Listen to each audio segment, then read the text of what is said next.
Bom, o meu papel aqui hoje é bem simples, né? Eu vou navegar aqui com você pelo release, tá? Divulgado pela empresa, mas somente passando aqui pelos highlights. O que foi divulgado em termos de crescimento de receita, crescimento de geração de caixa, tá? E lucratividade no final das contas. E discutir se continua a tese seguindo na mesma direção que a gente calculou. Se você não acompanhou a tese inicial de Klabin, ó, já olha aqui no aplicativo, tá à sua direita, você vai ter o vídeo completo com a análise completa de Klabin para você entender qual que é essa tese. Então, para a gente não perder tempo, ficar aqui um conteúdo rápido, vamos direto ao ponto. Bom, eu já estou aqui no release da empresa e basicamente a gente tem que observar alguns movimentos, né, nesse segundo trimestre, né, como a própria empresa destaca que o EBITDA ajustado, ou seja, quanto a empresa gera de fluxo de caixa na sua operação, tá? Alcançou 1,8 bilhão de reais no segundo trimestre, que é um crescimento de 2% em relação ao mesmo período, né, o segundo trimestre do ano passado. Tá? O que são considerações importantes? Né? No final das contas, a empresa entregou um crescimento, tá, de volume de vendas de 7% no ano. Tá? Isso se deu muito em conta, tá, de um mix de preço principalmente. Né? Então, o reajuste de preço que foi praticado, especialmente na China, tem permitido com que a empresa aumente os preços numa proporção acima do que tem a inflação impactado os seus custos. Né? Se a gente olha aqui o crescimento do custo caixa por tonelada produzida de celulose, vamos lembrar, o que a Klabin faz? Né? Ela produz ali a celulose, parte dessa celulose é vendida diretamente para o mercado internacional, parte disso é transformado, produzindo outros tipos de papel embalagem, né? Papelão ondulado, né? Como você conhece, e esse mix ele é mais ou menos 55% mercado doméstico, destinação dessas vendas, tá? O restante, mercado internacional. Então, essa diversificação, né, e é justamente essa tese, se você lembra que eu comentei lá atrás, que faz com que a gente se mantenha otimista aqui com essa tese.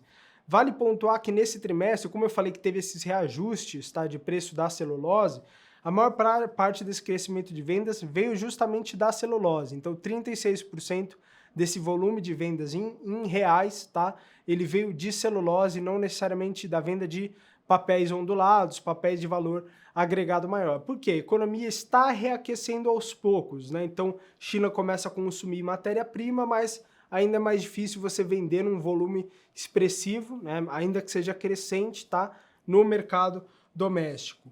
Um ponto interessante é que, justamente para a empresa já estar apresentando um ritmo de crescimento, né, bastante acelerado de geração de caixa, com a entrada de operação de Puma II, né, e ela comenta aqui também investimentos em novos projetos, como o Projeto Figueira, que foi anunciado agora, tá, no último dia 20 de 2022, e apesar de ter um volume de produção relativamente baixo, né, de um investimento bruto de 1 bilhão de reais, né, vai adicionar para a empresa e tirar um pouco dos gargalos em termos de produção para a empresa. Né? E ainda assim o seu nível de rentabilidade, o ROIC, né? Ou seja, o quanto que a empresa tem de lucro, né? De rentabilidade pelo capital que é investido, empregado ali na operação, 18%, é bem acima, tá, da taxa Selic, né? E acima do seu custo de capital. Então, Klabin é uma empresa rentável. Tá?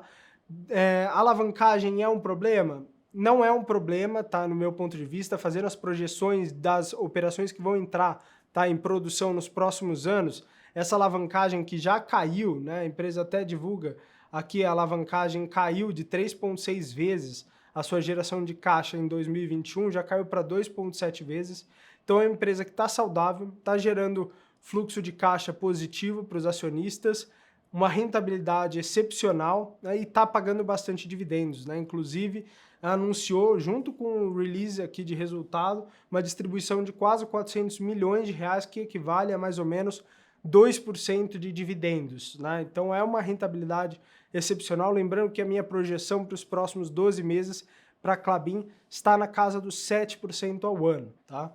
Então, basicamente, o que a gente pode concluir aqui? Foi um resultado super positivo para a Klabin, superou a expectativa do mercado em cerca de 20% em termos de lucratividade. É uma empresa que continua negociando na casa de 5 vezes a sua geração de caixa, tá? Então, quando você olha aquele múltiplo famoso, EV/EBITDA, ela está muito descontada em relação ao seu próprio histórico, em relação aos pares internacionais. Então, é uma empresa que faz sentido a gente ter no portfólio, levando em consideração que vai se transformar numa máquina de pagar dividendos nos próximos anos, com a operação de Puma II entrando aí em pleno vapor. Então, deixando aqui um comentário rápido, Klabin continua com uma tese estrutural muito positiva e continua com uma tese super interessante da nossa carteira mais dividendos. Então eu vou ficando por aqui. Se você gostou de conteúdos e vídeos como esse, quer que eu comente aqui de outras empresas, deixa aqui no comentário, já curte, já se inscreve e também siga a Monet em todas as nossas redes sociais em